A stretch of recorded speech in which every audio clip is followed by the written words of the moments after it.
and welcome to The Update. I'm Michelle Stevenson. Well, the federal government's push to halve the growth rate of the NDIS is being backed by the states and territories.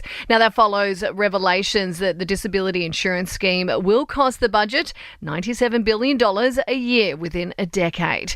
Anthony Albanese says everyone needs to work together to bring the program back under control. That we don't find ourselves in a situation down the track where the viability of what is a critical scheme for Australia is drawn into question. Meantime, nurses, pharmacists and paramedics will be given a greater role in Australia's health system in a bid to relieve some pressure on the hospitals.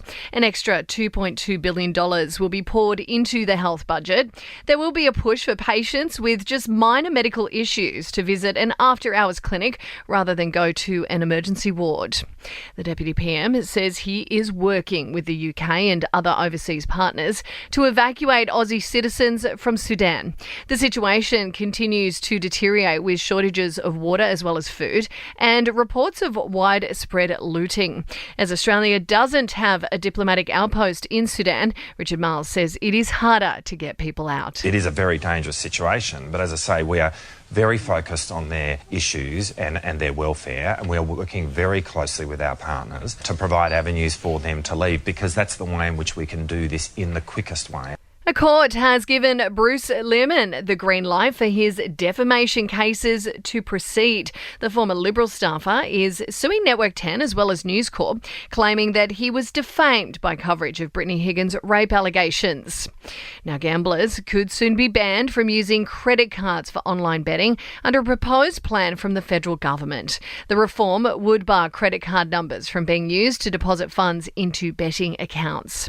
And a 23-year-old Noosa man has been arrested and accused of a drunken and naked rampage in an ultra-conservative province of Indonesia. Now, sport and entertainment are next. To sport, and Tyler Wright has lost the women's final of the Margaret River Surf Pro. The Aussie was pretty narrowly defeated by Hawaiian Carissa Moore.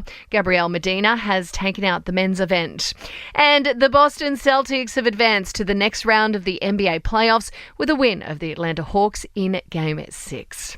In your entertainment news, Paris Hilton is headed to this year's Met Gala. The heiress has never been to the exclusive fashion event before, but has been invited by Vogue. This year's dress code will be Karl Lagerfeld. Now, speaking of the Met Gala, and the Kardashians, fans are going wild over the season 3 trailer drop. Now, during the teaser, we actually get a glimpse of some serious fights between the sisters, and one of the biggest ones is around Kourtney's wedding. And Jerry Springer's sidekick, Steve Wilkos, is among a string of celebs to pay tribute to the late TV trailblazer following his death from pancreatic cancer.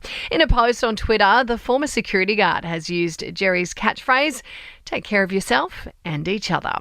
And that's the latest from the Nova Podcast News team. We'll have another episode of The Update for you tomorrow. I'm Michelle Stevenson.